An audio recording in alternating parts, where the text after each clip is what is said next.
My name is Anna Vignoles. I'm a professor of education and I work at the University of Cambridge, and I'm an economist of education.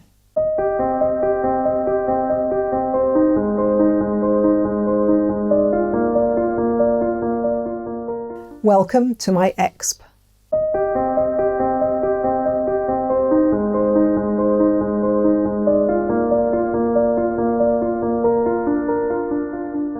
So the reason why it matters so much is because education actually really is an investment. In other words, those who don't make that investment in education, those who don't get the skills that you get from investing in education, then go on into the labour market and they suffer. They end up having, poorer quality jobs, they have lower levels of earning.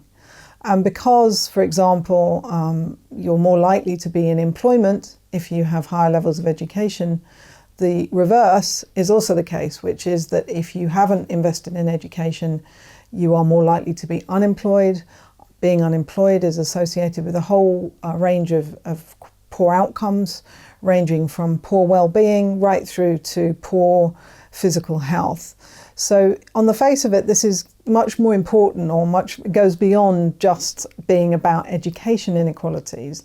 Those education inequalities then map on to a whole load of other inequalities that last a lifetime, particularly labour market inequality, and particularly inequalities around well-being and things associated with well-being. So we should, as a society, be very concerned about education equity. It really does matter. And although we see inequalities in education achievement right the way across the board in pretty much every system, some systems have done far better at making those inequalities smaller.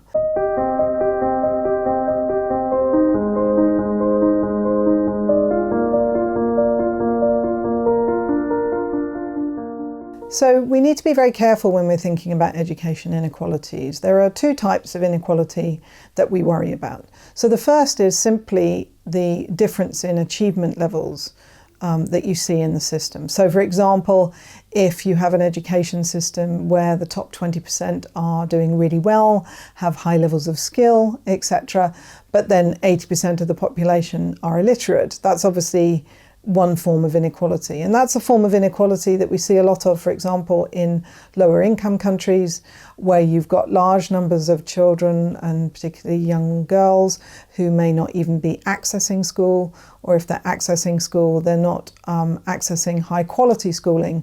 And you see very stark inequalities in achievement. And obviously in those scenarios, the policy solutions to that are greater investment in education by the state, and ensuring that all children, for example, get compulsory schooling to a minimum standard. But there's another type of education inequality that we talk about far more in more developed, richer countries, and that is the inequality that we see between children, say, in the same school. So if you go to a school, you find that the children from more advantaged family backgrounds, so richer children, are doing better than children from more disadvantaged backgrounds.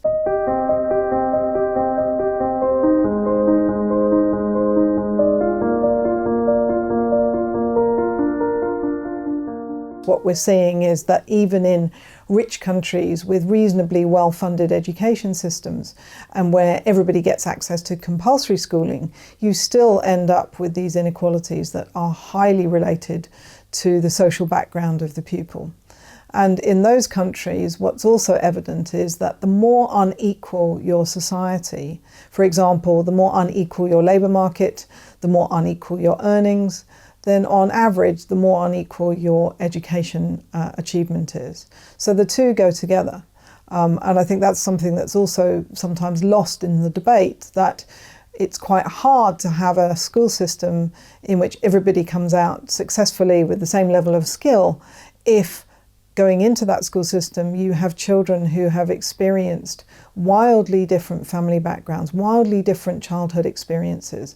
Some children have huge levels of investment in them by their parents.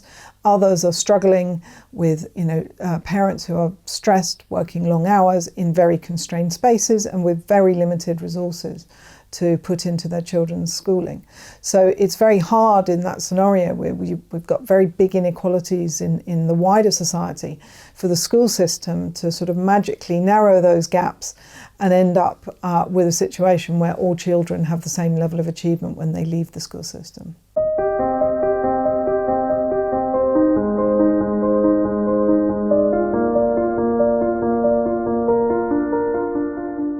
So the whole point about compulsory schooling, the whole point about having, high quality education systems funded by the state is so that every child can start school and experience high quality schooling and have the potential at least to come out of the school system with a high level of skill. And what I've seen in my work is that it doesn't really work like that.